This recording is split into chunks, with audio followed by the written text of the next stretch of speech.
São Lucas 24 horas de hoje, vamos falar sobre a importância do diagnóstico precoce do câncer de mama. A doutora Michelle Herman, médica oncologista, vai explicar como é feito o diagnóstico e os tratamentos para a doença. Ainda nessa edição, a doutora Layara Merrana, neurocirurgiã do São Lucas Hospital Center, vai falar sobre as principais causas do acidente vascular cerebral, popularmente conhecido como AVC. O São Lucas 24 horas começa agora!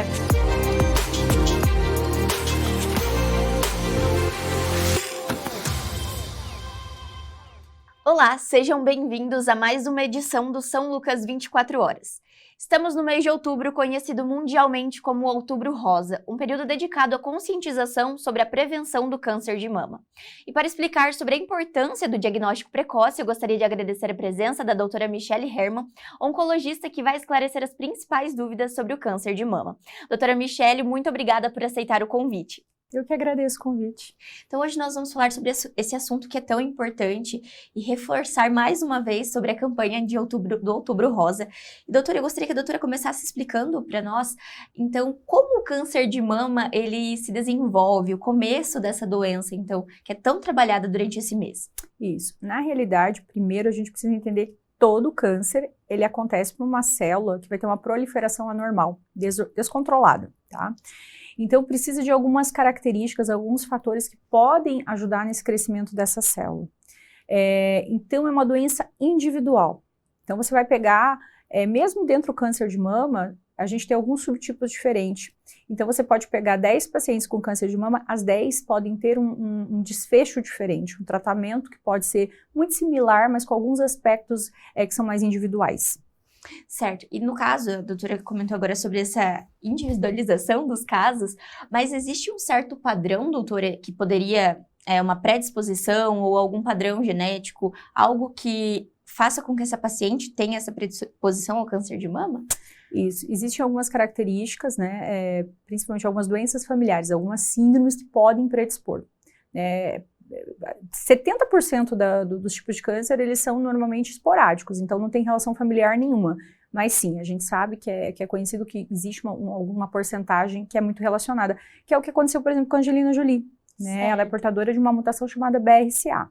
Então, os pacientes que têm essa mutação, eles estão mais predispostos a desenvolver alguns tipos de câncer, entre eles mama e ovário, tá? Não exclusivamente, tem outros tipos de câncer que também podem estar relacionados, mas mama e ovário, eles ficaram mais famosos, né? Justamente por causa dela, da repercussão. Certo. E quais seriam essas outras síndromes que a gente poderia dar de exemplo para o pessoal de casa entender que geralmente que podem acontecer?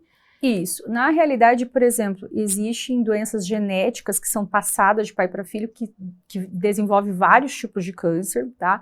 Existe uma síndrome, por exemplo, em homens que acontece que ele possui um cromossomo X a mais, então ele vai ter algumas características femininas, não necessariamente no fenótipo, não necessariamente visual, mas você pode suspeitar e aí você faz o teste genético, você vê que, por exemplo, tem um cromossomo a mais. Esses pacientes que têm essa síndrome de Klinefelter, por exemplo, eles acabam tendo uma predisposição maior a ter câncer de mama. Olha só que interessante, então ele também pode acontecer em homem tanto pode. quanto mulher. Porque a gente associa, obviamente, sempre a mulher, mas então em ambos os casos podem acontecer. Sim, na realidade, o câncer de mama em homens, eles podem acontecer e é em torno de mais ou menos de 1% da população. E está relacionado a essas síndromes mais familiares mesmo. Olha só, síndrome mais genética. Uma informação diferente que a gente muitas vezes não tem conhecimento, justamente. Sim, é importante, porque muitas vezes o homem até percebe alguma alteração na mama, mas não procura ajuda justamente por não lembrar que pode ter também, ou ser acometido dessa doença, né? Certo. E doutora, falando agora um pouco mais sobre os sintomas. Então a gente entende que existe essa doença, e para as pacientes, algumas não apresentam sintomas, mas de modo geral, quais seriam, no caso do câncer de mama? Tá. Também é muito importante eu ressaltar uma coisa, nem todo câncer dói. Na realidade, uma minoria dos cânceres que vão provocar dor, tá? Ou ele provoca dor quando já está em estágio mais avançado. Então ele pode ser desde um nódulo, uma massa, alguma coisa na própria mama ou na região da axila, que não some e que muitas vezes está ali, pode ser móvel ou não, tá? Então normalmente é uma característica mais endurecida, mas pode ser móvel. Alteração nas mamas, alterações físicas, visuais, né? Uma mama que era muito simétrica, ela passa a ficar assimétrica. alteração no mamilo, o mamilo que normalmente pode estar, que é mais introvertido, ele fica mais exteriorizado, ou ao contrário. A pele, ela pode assumir um aspecto de casca de laranja. E existe um tipo de câncer muito importante que se lembre, que é o inflamatório, que é aquele câncer que o paciente parece uma mastite, tá? Muitas vezes pode acontecer de não haver nódulo presente nesse câncer, mas ele tem aquele aspecto avermelhado, inflamado realmente. E aí precisa de um atendimento mais imediato. Certo, a doutora comentou sobre o caso o câncer, as células vão envelhecendo com o passar do tempo, assim como nós, e o câncer de mama, ele também acontece geralmente numa faixa de idade, mas pode acontecer em mulheres mais jovens, mas qual é o padrão, geralmente, que se nota de modo geral? De maneira geral, como regra, câncer é uma doença de paciente mais velho, tá? Certo. A partir da 5ª, 6ª década de vida, no mínimo, né? Só que realmente a gente tem percebido mudança dos padrões, tá? Isso aí nos últimos anos, desde 2019, que teve uma pesquisa recente que mostrou uma mudança nesse padrão. Então hoje a gente pode encontrar pacientes mais jovens com câncer de mama. Eu tenho pacientes de 19 anos, eu tenho pacientes de 30 e poucos anos, né? E aí existem alguns fatores, não só genéticos, mas ambientais, que podem estar relacionados. De certa forma, nós temos uma mudança no nosso estilo de vida muito grande. Né? E isso impacta, com toda certeza. Então, os cuidados, eles devem acontecer ao longo de toda a vida dessa paciente, para que ela faça o acompanhamento e descubra e faça essa prevenção também, né, doutora? Então, a partir ali o recomendado para mamografia a partir dos 40 anos, correto? Isso. Mas anteriormente ela já pode fazer um certo acompanhamento? A mulher, ela tem uma história muito mais precoce, né, de idas ao médico. Começa com o ginecologista. Então, na adolescência, muitas vezes, ela acaba sendo encaminhada pela própria mãe, né, levada pela mãe ao ginecologista e já passa a ter alguma orientação, o que é muito bom, tá? Mas qual que é a função das campanhas? É justamente você lembrar, trazer informação e desmistificar alguns assuntos. E então, o que acontece? Durante as campanhas de Outubro Rosa, tem se visto um aumento do diagnóstico precoce de câncer de mama. Porque o que acontece? Claro que a gente orienta a fazer autoexame, mas justamente a intenção das campanhas é que você pegue pacientes assintomáticas, que elas não tenham nem aquele nódulo palpável, tá? Então, sempre estar atento aos sinais. Qualquer alteração nas mamas merece uma atenção, então pode ser, mesmo que seja mais jovem, procure o ginecologista, ele vai saber orientar e se ele achar necessário, ele vai encaminhar para o oncologista, tá? E fazer os exames regulares, né? Então aproveitar as campanhas, tem 40 anos, já está liberado para fazer a mamografia, então que vá fazer. Pacientes com história familiar de câncer de mama, e não só de mama, mas de modo geral, muitas histórias de câncer na família, eles também estão indicados a fazer um acompanhamento mais precoce. Justamente sobre esse fator que eu gostaria que a doutora explicasse pra gente. A doutora comentou sobre o caso da Angelina Jolie, que ela fez esse rastreio e acompanhamento. Essas pacientes, então, que teve o histórico familiar, elas conseguem fazer também esse rastreio, doutora, para verificar essa predisposição para esses cânceres? Não é tão simples assim, mas né, você tem que ter uma história familiar muito, muito robusta. E aí você procura o atendimento, tá? Esse teste, mais especificamente do BRCA, ele é um teste um pouquinho mais restrito, a gente não tem ele via SUS como via regra, tá? Certo. Então, se você tem um histórico de câncer de mama, você deve ser acompanhado antes. No caso da Angelina Jolie, ela perdeu a mãe aos 35 anos de idade, e é uma pessoa que tem pleno acesso, né? Inclusive na época que esses testes eram muito mais caros. Hoje, assim, esses testes baixaram bastante o valor. É possível fazer com coleta de saliva ou coleta de sangue, então, assim, são exames simples de se fazer, mas não está indicado para todo mundo, tá? Porque você ser portador dessa mutação nesse gene não significa que você vá desenvolver o câncer, tá? Isso é uma coisa muito importante, né? Porque às vezes a pessoa ela acha que não, eu tenho essa alteração, então eu vou ter o câncer. Então, isso a gente precisa tomar muito cuidado, tá? Porque não é bem assim. Doutora, e essa questão do medo é uma das fatores que acabam segurando essa paciente de buscar ajuda muitas vezes, né? Porque esse receio do diagnóstico de um câncer ou então de alguma outra doença faz com que essa paciente muitas vezes demore para procurar ajuda. A doutora poderia falar um pouco mais sobre essa questão emocional e como lidar com essa, no dia a dia com os pacientes também, porque é um choque muitas vezes, né, para essa mulher receber esse diagnóstico de doença. Sim. Olha só, nós vivemos num país extremamente heterogêneo, né, e eu falo assim, em questão de acesso, em questão cultural, nós temos uma diversidade religiosa, então todos esses fatores acabam influenciando, né. Muitas vezes a paciente acaba escutando o vizinho antes de procurar o médico, né? Mas é claro que todas elas, e a gente começa a mexer com uma questão muito feminina, que é a mama, né? Da mesma forma que a próstata é de extrema importância e afeta muito a parte de masculinidade, obviamente a mama ela mexe muito com autoestima também, né? É uma questão emocional. As mulheres acabam tendo medo do tratamento, e não só da parte quimioterápica, mas da parte da cirurgia também, né? Então, é importante que, além do tratamento, haja esse acolhimento de entender que esse processo de cuidado da paciente se estende além dos cuidados, como a doutora disse, quimioterápicos, e também um acolhimento para que ela tenha um apoio para passar por essa fase, por esse momento da vida também, né, doutora? Assim, justamente, campanha, diagnóstico precoce para aumentar a taxa de cura. Quanto mais você descobrir esse câncer inicialmente, mais aumenta a sua taxa de cura somente com a cirurgia. Certo. Tá? Então, quanto mais cedo descobrir uma doença grave dessa, menos invasivo vai ser o tratamento. Você vai ser mais candidato a uma cirurgia conservadora, por exemplo. Tá? Então, é importante desmistificar, quebrar tabus, né, quando a gente fala em buscar recursos, porque além de você ter maior chance de cura, você acaba sofrendo menos tratamento, digamos assim, né, tratamentos menos agressivos. E falando justamente sobre essa questão do tratamento, muitas vezes a gente associa, então, a retirada da mama como o tratamento para o câncer de mama. São todos os casos que são cirúrgicos? Existem diferentes tipos de tratamento para cada caso? Como que é essa questão da abordagem dos tratamentos, doutora? Isso. Então, como eu falei, cada vez está sendo mais individualizado. Então, a gente tem 3 modalidades, tá? Que é a cirurgia, a gente tem a quimioterapia e a gente tem a radioterapia, tá? Na quimioterapia eu vou envolver outros medicamentos também, para ficar mais simples de falar. Então você tem uma abordagem cirúrgica de antemão, você pode ter uma abordagem primeiro com esses medicamentos, com a quimioterapia de antemão, para poder planejar.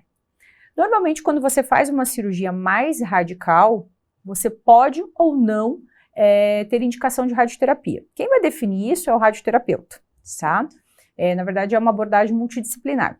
Se você tiver um tumor menor, muitas vezes você vai para a cirurgia antes e vai completar o tratamento quimioterápico depois, podendo ou não ter a rádio. Normalmente, quanto mais conservadora a cirurgia, maior a chance de envolver a radioterapia. Certo. Tá? Isso, claro que, como eu falei, cada caso tem que ser analisado, mas de maneira geral, cirurgia conservadora, a radioterapia ela já chega mais próxima. Tá? E o tratamento quimioterápico pode ocorrer ou não, dependendo do subtipo do câncer. Olha só, então ainda tem essas divisões. Isso, porque quando você faz uma cirurgia, você tira um pedacinho do tumor. Esse pedacinho do tumor ele vai para uma análise anatomopatológica. Dependendo da característica desse tumor, você vai poder definir e estratificar alguns riscos a mais. Além de saber se o paciente tem comorbidades, além de saber se o paciente aceita perder o cabelo ou não, claro que hoje existem técnicas, existem coisas um pouquinho mais avançadas, mas eu nem vou entrar nisso, mas de maneira geral você usa tudo isso para estratificar o seu tratamento, né? Estratificar o risco e definir o seu tratamento para o paciente. Olha que bacana, então a medicina sempre evoluindo e cada vez mais para trazer os menos danos aos pacientes durante esse tratamento, né, doutora? Uhum. E quando a gente fala justamente do câncer de mama, tem toda essa questão, como a doutora disse, do feminino e também do cabelo, que é algo que a gente associa justamente ao tratamento, que todos os tratamentos essa paciente vai ter a precisar cortar e perder o cabelo. Esse também é uma regra ou não? Existem outros tratamentos que ela já consegue fazer? Sim, Não, é claro que aí a gente vai ter um outro problema também chamado acesso. Perfeito. Quanto mais acesso o paciente tem, talvez ela consiga realizar alguns exames mais específicos que talvez a poupem, por exemplo, de quimioterapia. tá? Mas de regra geral, todos os pacientes chegam e me perguntam, eu vou fazer da vermelha? Gente, deixa eu desmistificar. Essas cores de quimioterapia estão muito relacionadas com logo o surgimento da quimioterapia, né? Quando a gente tinha poucos medicamentos para poder manejar. De maneira ampla, assim, você falar da quimioterapia vermelha, que é mais conhecida como a doxorubicina ou adreblastina, ela entra em vários tipos de tratamentos. Então, a gente usa ela para sarcoma, usa ela para leucemia, usa alguns tipos de linfoma e, obviamente, câncer de mama. Ela é uma quimioterapia que, sim, faz o paciente perder o cabelo na maioria das vezes, mas é a única? Não. Nós temos outras quimioterapias que também são as brancas, amarelas, enfim, laranja, que também podem causar perda de cabelo. Certo, então olha, uma informação importante para a gente entender que cada tratamento é indicado para cada paciente de forma geral. E hoje tem, por exemplo, o uso de algumas toucas, então tem alguns recursos que durante a infusão da quimioterapia a paciente pode usar essa touca e ela vai fazer com que menos quimioterapia chegue no couro cabeludo. Olha que bacana. Né? Então é como se né? Ela resfria o couro cabeludo, fazendo o quimioterápico chegar menos nessa região do cabelo, então fazendo com que o paciente possa perder menos o cabelo.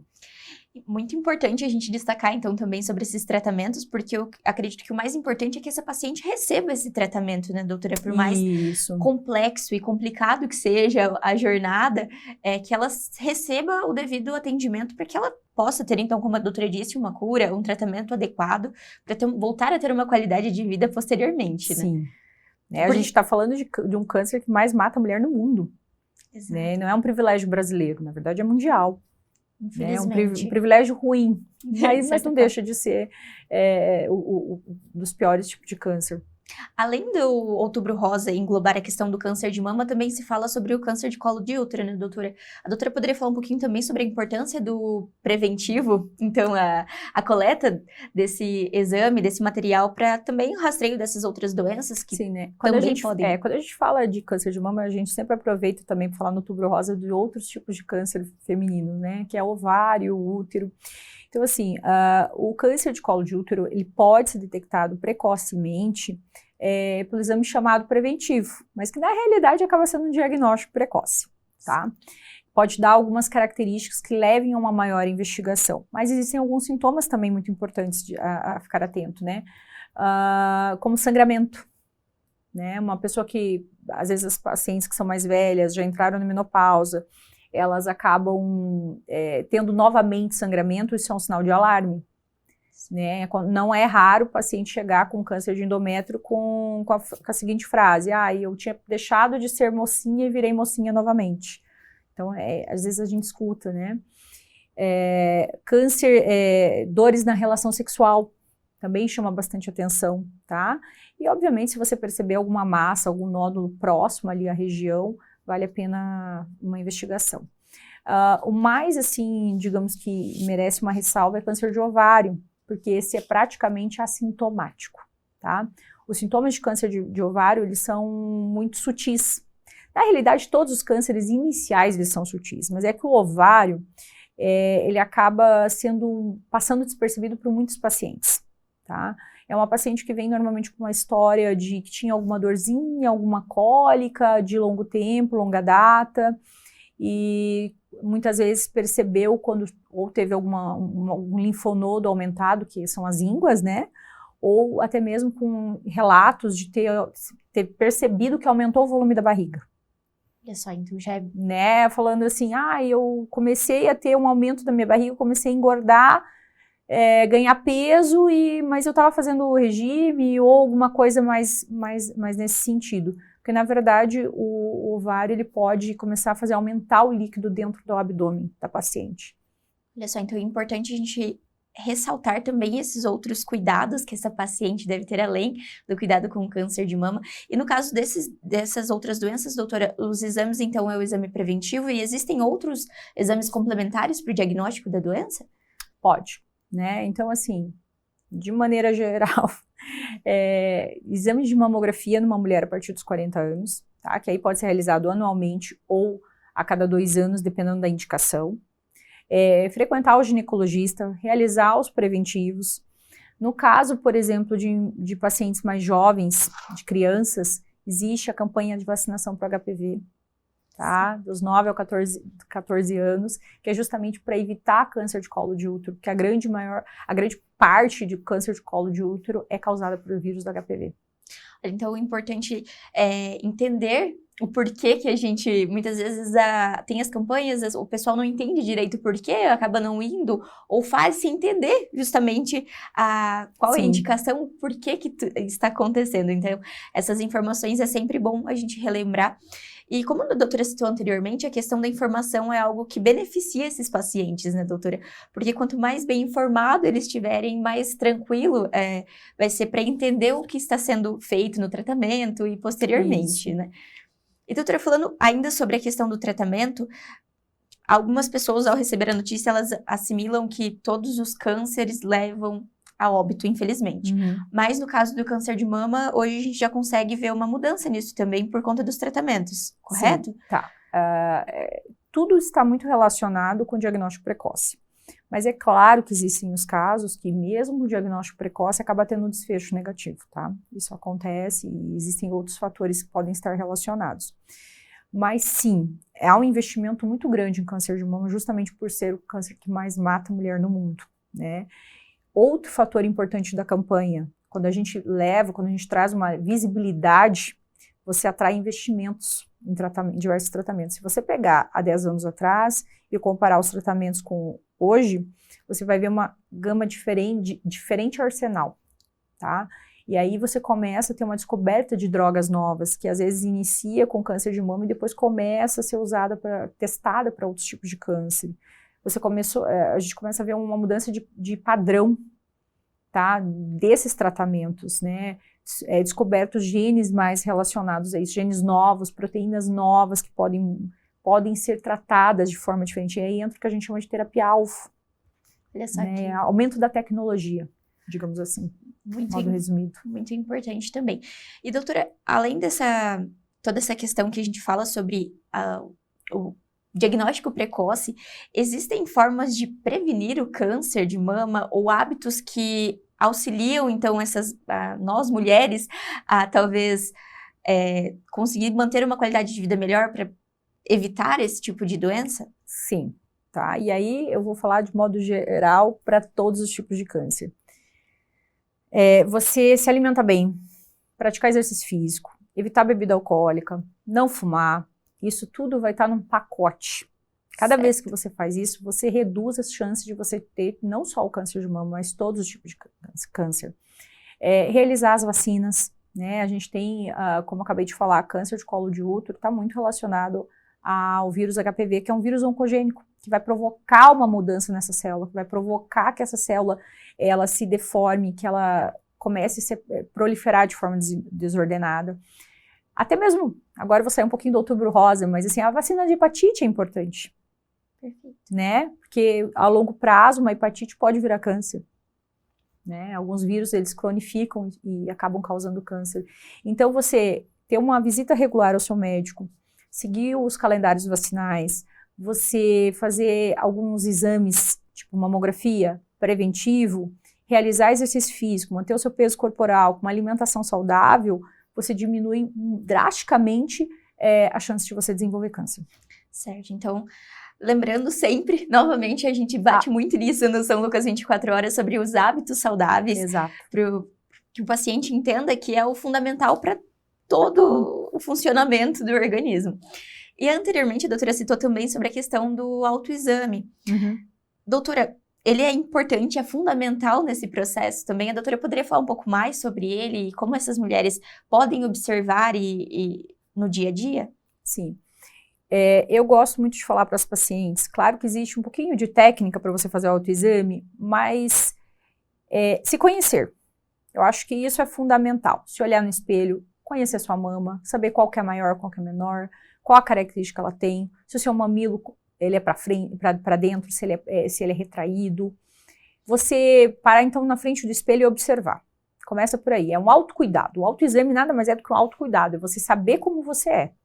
Porque a hora que surgir qualquer coisa diferente, você consegue notar. né? Então, o autoexame vai levar você a desconfiar que alguma coisa pode estar diferente e procurar ajuda profissional. Então, assim, parar na frente do espelho, analisar as características físicas, mudou, não mudou, palpar a sua mama, né?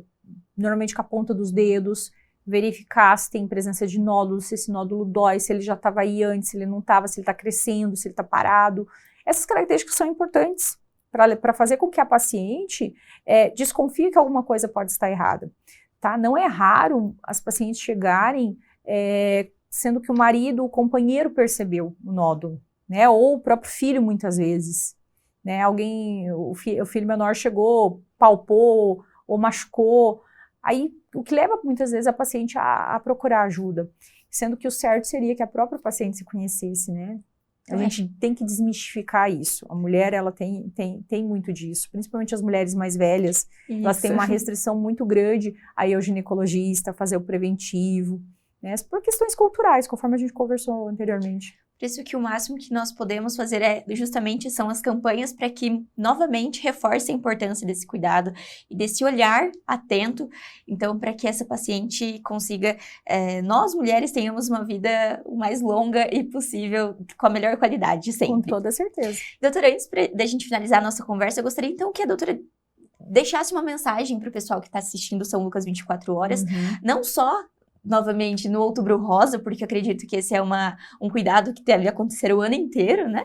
Mas a doutora poderia deixar, então, essa mensagem para quem está nos assistindo hoje. A principal mensagem existe esperança. Então, para quem não fez diagnóstico de nada até hoje, que não tem caso familiar, lembre que existe. Tenha um autocuidado consigo mesma. E uma vez eu escutei uma pessoa falando assim, que ela faz sempre os exames próximo à data de aniversário. Foi uma maneira de saber que todo ano deve se fazer preventivo, que todo ano deve procurar o ginecologista, todo ano deve procurar o médico de sua confiança. Então não precisa ser necessariamente na campanha, né? O que acontece é que a campanha faz com que a pessoa lembre, tá? Então marque uma data específica, tenha um autocuidado. Quem não tem história nenhuma, um autocuidado. Se olhar, se conhecer. Para pessoas que têm história de câncer de mama ou qualquer outro tipo de câncer, uma atenção redobrada. Para pacientes que estão enfrentando o câncer, saber que pode ter esperança, que pode pedir ajuda, né? É importante que se peça ajuda quando precisa. Existe uma questão emocional muito forte para todo mundo, tá? Se pessoas que não passam por determinados problemas de saúde acabam tendo dificuldade de lidar com o emocional, você imagina uma pessoa que está com um problema sério de saúde. Né? Então, peça ajuda quando precisar, mas principalmente tenha força e esperança. Perfeito, acho que essa é a maior mensagem que nós possamos deixar. E, doutora, muito obrigada pela participação no São Lucas 24 horas. Eu acredito que a nossa conversa conseguiu transmitir muita informação para o pessoal que está nos assistindo e também reforçar essa importância do cuidado com a saúde, como a doutora disse, o ano todo, ainda especificamente agora no Outubro Rosa. Muito obrigada, doutora. Imagina. Confira agora o destaque desta semana do São Lucas 24 horas.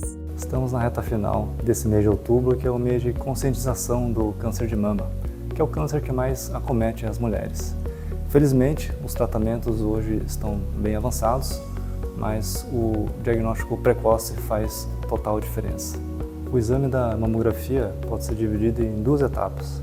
A primeira etapa, a técnica de radiologia, vai fazer algumas perguntas. Por exemplo, se você já fez esse exame, se você tem algum cisto, algum nódulo, fez alguma biópsia ou se tem algum histórico de câncer de mama na família, porque essas informações são extremamente importantes para o médico radiologista que for laudar. A segunda etapa do exame é dentro da sala da mamografia, que é um aparelho de raio-x específico para realizar esse exame. Ele tem uma parte do aparelho que faz uma compressão leve sobre as mamas. A compressão ela é necessária porque ela reduz a espessura da mama. Isso permite que o raio-x tenha uma penetração melhor e, consequentemente, a qualidade da imagem fique melhor. A mamografia pode detectar cerca de 65% de todos os cânceres de mama, muitos deles não detectados no autoexame. Se a gente for considerar duas pacientes que têm câncer de mama, uma delas que descobriu através do rastreamento pela mamografia e a outra que não fez a mamografia, A que fez mamografia, ela pode ter o dobro de chance de sobrevida e de tempo livre da doença. Por fim, se você tem entre 50 e 74 anos, dê essa chance para você. Faça a sua mamografia aqui no São Lucas Hospital Center. O São Lucas 24 horas vai para um rápido intervalo e no próximo bloco nós vamos conversar com a doutora Layara Mehana sobre AVC. Não saia daí!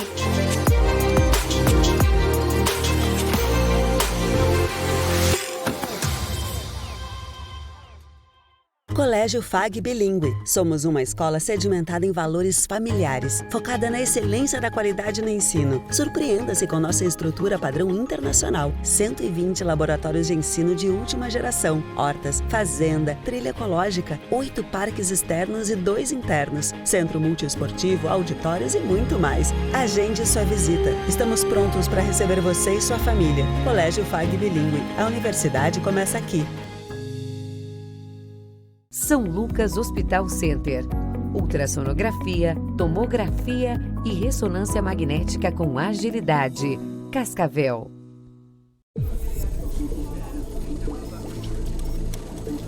Professor, terminamos.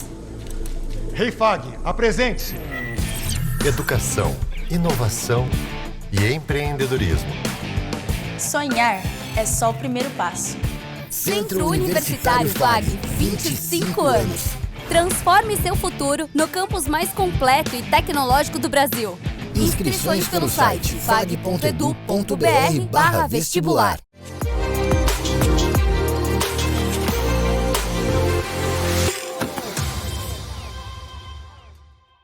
Agora nós vamos falar sobre um tema que requer muita atenção e cuidado.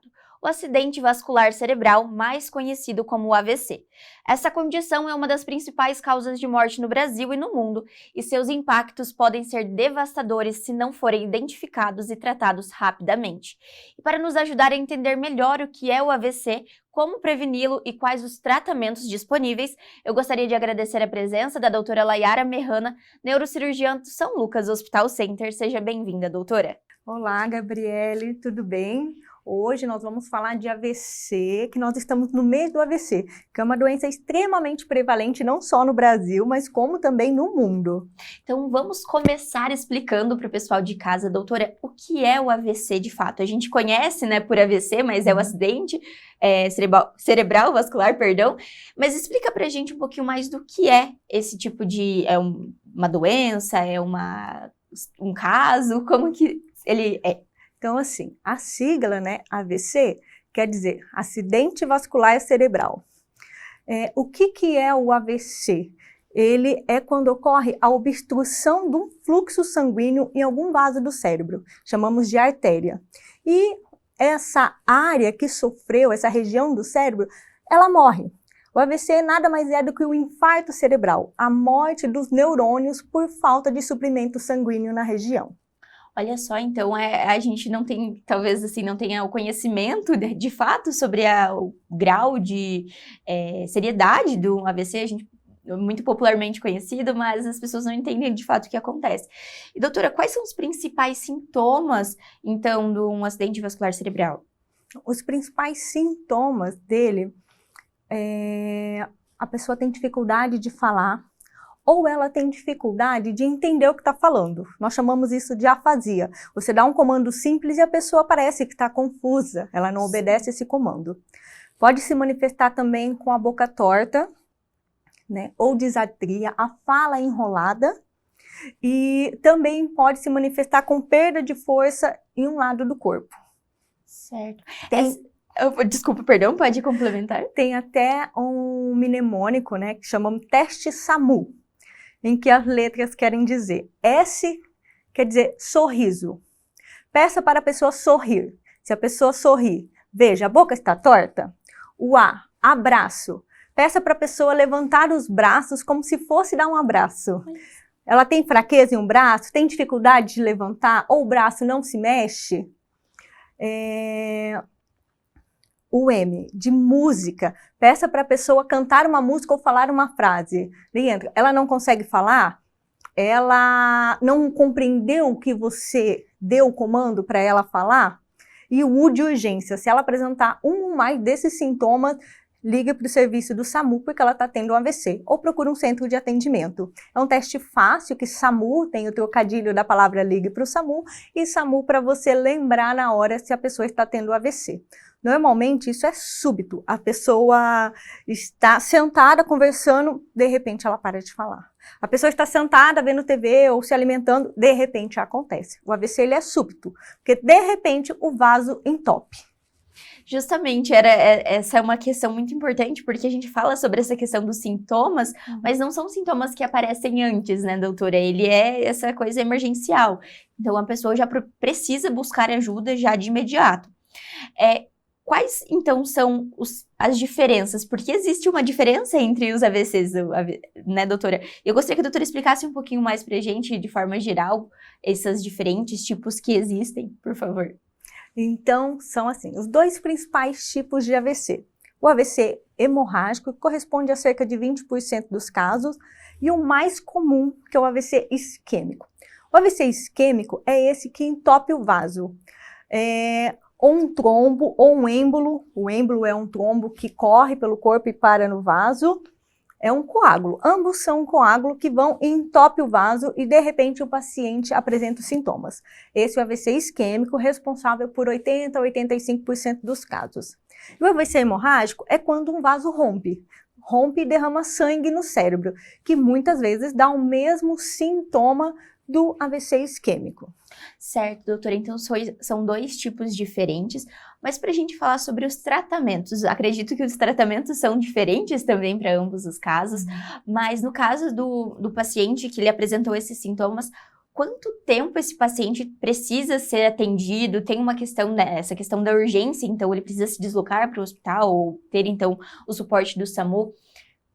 Como que é esse protocolo e esse procedimento para o atendimento de um paciente com um AVC, doutora?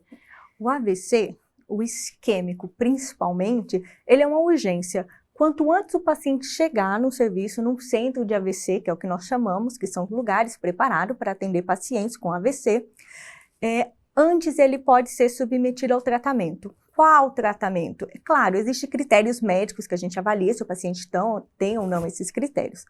Mas o tratamento existem dois principais, que é o trombolítico, que é uma medicação que nós fazemos para poder dissolver o coágulo que entupiu o vaso. Normalmente a gente tem até 4h30 para fazer. Passado disso já não tem mais indicação de fazer, porque os riscos acabam sendo maior que o benefício. E a trombectomia mecânica, que é quando você faz um cateterismo cerebral e você vai lá e remove mecanicamente esse coágulo.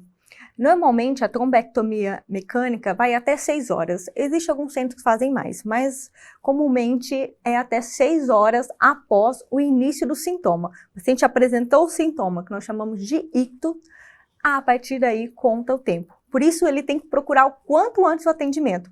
Quanto antes ele procurar, antes ele vai se enquadrar nesses tratamentos e melhor vai ser a viabilidade do cérebro dele. Ele vai ter chance de recuperar essa sequela. Certo, nós falamos agora sobre o tratamento, mas eu acho que é muito importante a gente voltar um pouquinho antes para falar sobre o diagnóstico, né, doutora? Eu acabei passando na frente, mas o diagnóstico é fundamental. É feito exames? Como é dado o diagnóstico, então, para esse paciente que chega com esses sintomas? Além desse avaliação em casa que a pessoa pode ter, mas então no hospital. Então, assim, a história faz parte do nosso diagnóstico. O diagnóstico ele é composto pela história clínica, alguém vai contar. Por exemplo, o paciente estava se alimentando e de repente ele parou de falar. De repente teve queda do braço, né? A família conta para a gente saber exatamente o horário que foi.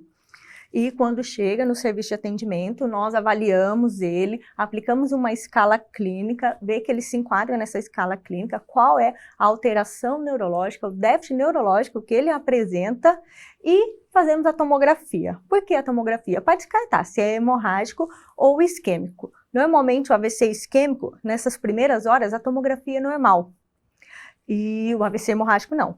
Na hora que sangra a gente já vê, né? E se a gente tem dúvida em alguns casos menores, ainda partimos para a ressonância.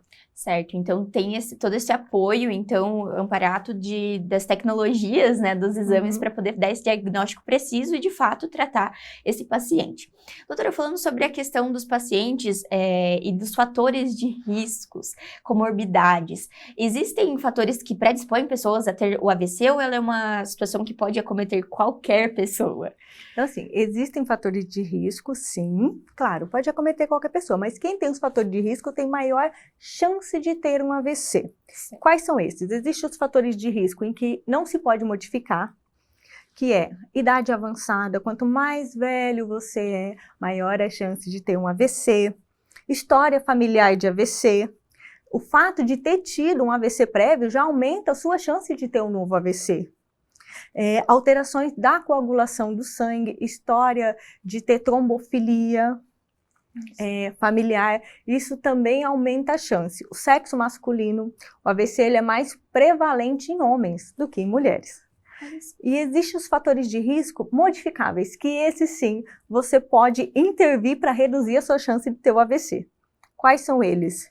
Tabagismo, etilismo, que é o uso de bebida alcoólica, a hipertensão arterial sistêmica, que é o vulgo pressão alta, dislipidemia, que é o colesterol elevado, diabetes e doenças cardíacas, principalmente a arritmia. Essas, sim, você pode estar se prevenindo para reduzir o risco de ter AVC. Além disso, a obesidade também se enquadra como sendo um fator de risco e o sedentarismo. Fazer atividade física, perder peso, ter uma alimentação saudável reduz o seu risco de ter AVC. E, doutora, falando um pouco mais sobre essa questão dos pacientes, a gente percebe que há um certo medo, um receio da população justamente quanto a esse assunto de AVC, e porque teve um conhecido que teve e tudo mais.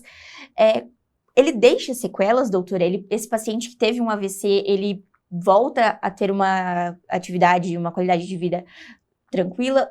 Ou tem fatores que interferem nessa recuperação do paciente? Então, assim, infelizmente o AVC, a maioria deixa sequela. Tanto é que é uma das principais causas de incapacidade no país, né? E a sequela depende de como foi manejado. Esse paciente conseguiu chegar o mais precoce possível, ele passou por algumas das terapias de reperfusão, ou a trombectomia mecânica, ou o uso do agente trombolítico para dissolver o coágulo, ou retirar o coágulo. Se ele passou por uma dessas terapias, ele tem uma chance maior de se recuperar a curto e longo prazo. Agora não, esse paciente não passou por nenhuma dessas terapias. Ele perdeu essa janela que nós chamamos, então a chance dele recuperar é muito menor.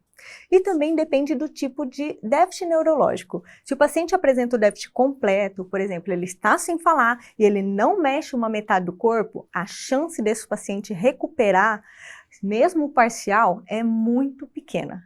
Agora, se esse paciente, ele tem algum grau de força não funcional no momento, ele fala alguma coisa, ele entende o que você fala, esse paciente, se ele fizer a reabilitação a longo prazo, ele tem chance de recuperar e ter pelo menos um grau de força funcional, para dar pelo menos uma autonomia dentro de casa, conseguir se alimentar sozinho, fazer as atividades básicas sozinho. Então, assim, depende de cada caso a recuperação, do quão o AVC afetou ele, do tamanho da área do cérebro que o AVC pegou e se ele foi submetido ou não a essa terapia inicial. A doutora falou uma informação muito importante, eu acho que é uma dúvida talvez que outras pessoas tenham, é que a gente cita justamente essa questão de metade do corpo. Pode acontecer de o corpo todo desse paciente perder a movimentação durante um AVC, ou ele de fato acontece e acomete um lado ou outro lado do corpo?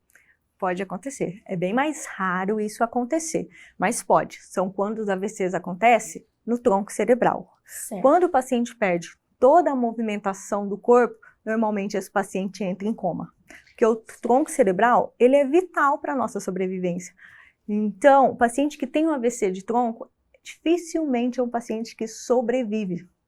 Infelizmente. Né? Porque ele morre normalmente de outras alterações, como infecções, porque o paciente fica em coma, acamado. Então, é mais difícil difícil de ter esse AVC e quando tem também é mais difícil desse paciente sobreviver. Mas é uma sequela que deixa, sem mexer o corpo, mas também em coma. Isso é interessante. E, doutora, falando um pouquinho mais, a doutora citou sobre a questão do procedimento cirúrgico que é feito para fazer essa remoção desse coágulo, e como é esse procedimento e como o paciente, os familiares podem esperar que seja a realização desse procedimento, porque quando a gente fala de um procedimento cirúrgico invasivo, surge essa preocupação, esse receio, mas de modo geral, o que a doutora poderia orientar essas pessoas? É assim, o procedimento não é uma cirurgia convencional. É um procedimento endovascular. Se faz numa sala de hemodinâmica, na mesma sala que se faz o cateterismo cardíaco, certo. né? Acho que bastante gente já está familiarizado com o que é, né?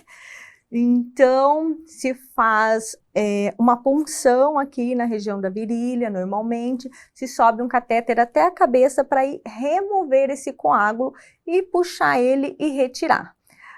A única incisão, corte que o paciente vai ter é nessa região, e se faz nesse centro endovascular por um neurocirurgião endovascular capacitado para isso, não é qualquer neurocirurgião que faz isso também, né? Então, e depois o paciente tem a recuperação normalmente em UTI, como qualquer outro procedimento. Mas é uma cirurgia menos invasiva do que uma cirurgia convencional, mas não deixa de ser um procedimento invasivo. Tem os riscos igual, como o risco de sangrar, entre outros riscos. Certo, mas ainda assim é um tratamento indicado quando o paciente necessita, né, doutora? Exato. Quando ele tem os critérios, ele chega dentro do tempo hábil para conseguir fazer isso daí. Perfeito. A doutora comentou também sobre a questão dessa reabilitação dos pacientes, de como é o processo de recuperação, e acredito que é muito importante, é um trabalho multidisciplinar nesse caso, né, doutora? Esse paciente, ele precisa do acompanhamento fisioterapeuta, de outras áreas. Então, eu gostaria que a doutora destacasse a importância desse acompanhamento com o neurocirurgião e também com as demais áreas para essa recuperação ainda melhor desse paciente, dentro do possível. Então, assim, o paciente que tem um déficit neurológico instalado pós-AVC, ele saiu do hospital com alterações neurológicas. Esse paciente precisa fazer fisioterapia, porque a maioria das alterações são motoras, né? Nos braços, nas pernas, ou fraqueza, ou não movimenta um deles. Então, a fisioterapia é crucial não só para manter a musculatura ativa, quanto para conseguir reabilitar, fazer com que o paciente ganhe alguma força para aquilo seja funcional. Igual eu falei, por exemplo, levar um garfo à boca, não precisar que alguém dê a comida a ele. Se esse paciente sai com dificuldade de falar, ele tem que fazer fonoterapia, para ele ir treinando, para ajudar. Se ele tem dificuldade de deglutir, também tem que fazer fonoterapia.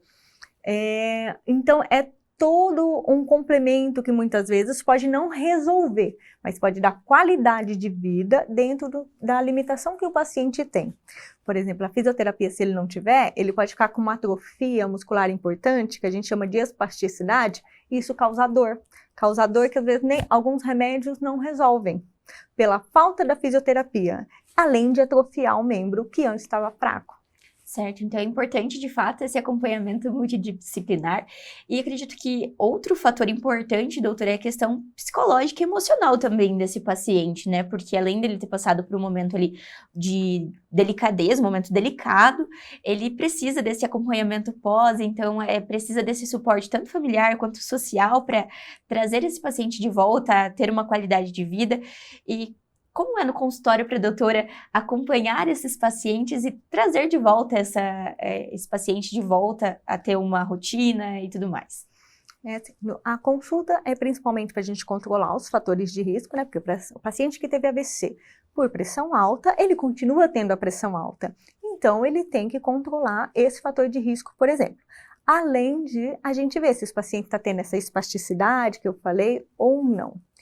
E para a gente também estimular o paciente a continuar a fazer as terapias, porque não é baixo o índice de depressão em paciente pós-AVC. Os pacientes que mantêm o nível de consciência, muitas vezes eram pacientes que antes eram ativos, paciente que trabalhava, tinha uma vida normal. Muitos falam, doutor, ele nunca teve nada. Ou seja, numa pressão alta que não era diagnosticada, um diabetes que não era diagnosticado, um problema cardíaco, uma arritmia que não tinha um diagnóstico, e de repente esse paciente tem um AVC, tem uma sequela, e se vê dependente de cuidado de outras pessoas. Então, assim, aí no consultório a gente tenta manejar esse humor também, a questão de se esse paciente está depressivo, se ele tiver, muitas vezes a gente avalia se precisa ou não da ajuda do psiquiatra, da ajuda do psicólogo também, e a gente conversa, né, estimula o paciente, porque muitas vezes, na maioria das vezes, na verdade, a reabilitação é para o resto da vida. O paciente, ele ganhou alguma força funcional, alguma funcionalidade, mas se ele parar a reabilitação, entenda por reabilitação, fisioterapia, fonoterapia, psicologia, ele perde o que ele ganhou. Então, também serve para isso a consulta, para a gente estimular o paciente a continuar. É um trabalho constante, né? Ele precisa dessa constância para que fique tudo bem e consiga retornar às atividades dentro do possível. Doutora, falando sobre os avanços, porque é uma área muito importante, então como a doutora destacou e a gente percebe a grandiosidade dessa área da neurocirurgia, como têm sido os avanços tecnológicos, então, para os tratamentos do AVC e como o São Lucas tem se preparado também para dar esse suporte para os pacientes, não só de Cascavel, mas de toda a nossa região oeste do Paraná. Então, o principal avanço tecnológico é a trombectomia mecânica, né? Alguns anos atrás, a gente nem tinha ela no interior, era coisa dos grandes centros, é um tratamento que tem o seu custo. E hoje, atualmente, esse avanço está aqui no São Lucas. Temos neurocirurgião endovascular em Cascavel, temos quem faz a trombectomia mecânica aqui no Hospital São Lucas, que ele se configura, de certa forma, como um centro especializado em AVC. Então, digamos, não perdemos muito para os centros de Curitiba ou São Paulo nesse quesito de tecnologia. Perfeito. E é muito importante não só as tecnologias, mas também ter um corpo clínico preparado, justamente, né, doutora, para atender esses pacientes que chegam na emergência, que chegam, então, para fazer o acompanhamento posteriormente. E a doutora é uma das nossas médicas que estão à disposição, a doutora tem total qualificação para cuidar dos pacientes. E continuando, eu gostaria que a doutora reforçasse a importância, então, do conhecimento para as pessoas, né?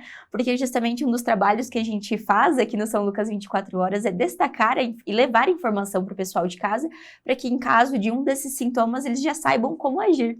Eu gostaria que a doutora destacasse novamente a importância de estar atento, não só a si mesmo, mas também quanto aos familiares, tem idosos em casa, né, doutora? Ficar atento para que tenha o tratamento mais precoce e o mais rápido possível.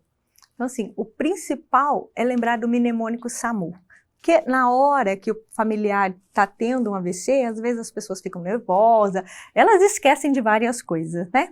Então, lembrar que peça para ela sorrir, peça para levantar os braços, o A de abraço, o S de sorriso, peça para ela cantar uma música, falar. Se não estiver conseguindo fazer nada disso, lembrar do U de urgência, ou traga para o centro de referência, ou liga para o SAMU. E o quanto antes tomar essa providência, melhor. Perfeito. Então, acho que é muito importante a gente continuamente reforçar a importância, e agora, como a doutora disse, é o mês de outubro, o mês de conscientização. E, doutora, para a gente encerrar a nossa conversa, eu gostaria que a doutora, então, falasse um pouco mais sobre essa questão para esses pacientes que já tiveram também uma situação assim, que no final ele tem tratamento, ele vai voltar dentro do possível, e que nós precisamos entender também, os familiares e toda a nossa comunidade, como ajudar e auxiliar esses pacientes, né? Então, acredito que é uma mensagem tanto para quem já passou por uma situação parecida ou que tem um familiar que já passou por isso, para que a gente entenda como lidar com eles também. Então, assim, a principal mensagem que a população tem que ter é que tempo é cérebro. Então, quanto antes você conseguir vir para um centro na suspeita de um AVC, antes esse paciente vai ser submetido a um tratamento, esse paciente maior vai ser a chance dele recuperar. Porque quando ele infarta, ao redor da área infartada tem uma área que chamamos de penumbra, que é uma área que tem potencial viável. Por isso que tem que ser ágil na hora de pedir ajuda na suspeita de um AVC. Mesmo que tenha dúvida, eu não sei se é um AVC, ligue. É melhor chegar aqui e a gente falar, não é ótimo, do que deixar um AVC perder o tempo, que é a janela que nós chamamos de tratamento, né? Então, a partir do momento que o paciente foi submetido ao tratamento, melhorou completamente? Ótimo. Não melhorou ou melhorou parcialmente? Aí toda a família vai ter que se readequar para receber esse paciente em casa. A casa vai ter que estar adaptada para o paciente, vai ter que ter um cuidador, porque muitas vezes esse paciente precisa pelo menos de cuidados parciais. Vai ter todo um rearranjo da estrutura socioeconômica dentro de casa, da estrutura familiar. Então, e também acolher esse paciente, porque Justamente. esse paciente, ele é quem mais sofre. Ele sofre porque são pacientes que até então não tinham nada, muitas vezes, e de repente dependem de cuidado de terceiros, né? Então, vai ter que perceber se ele está mais entristecido, se ele não está com vontade de fazer as coisas, não está querendo comer, perdeu aquele gosto pela vida, tem que pensar em sintomas depressivos, tem que estimular esse paciente a fazer a reabilitação, porque o AVC não é o fim da linha, né? O AVC é uma forma de incapacidade parcial ou total, mas que muitas vezes você se reabilita e você consegue conviver com isso. Então, tudo depende, claro, de cada caso, mas o apoio social, o apoio familiar, principalmente, conta muito em como esse paciente vai fazer a reabilitação depois. O estímulo familiar desse paciente é muito importante. Faz parte do tratamento esse acolhimento, né, doutora? Exato. Acredito que nós conseguimos esclarecer as principais dúvidas. A doutora gostaria de complementar, mas algum momento que a gente não explicou para o pessoal de casa? Acredito que tenhamos conseguido passar todas as informações. Então, o mais importante, eu friso novamente, tempo é cérebro, né? Então, reconhecer, você ter informação, temos a internet de fácil acesso, você ter esse conhecimento dos principais sintomas do AVC e procurar o atendimento o mais precoce possível é o que faz a diferença lá na frente no que dizemos a respeito de sequelas, né? Perfeito. Muito obrigada, doutora, pela participação no São Lucas 24 Horas. Foi uma honra tê-la aqui conosco. Fico sempre o convite para voltar novamente. Eu quem agradeço. Muito obrigada. O São Lucas 24 Horas de hoje fica por aqui, mas não deixe de acompanhar as redes sociais, o @FH São Lucas Cascavel, para ficar por dentro de todas as novidades. E na próxima edição nós vamos falar sobre o novo aparelho de endoscopia do São Lucas Hospital Center. Espero você!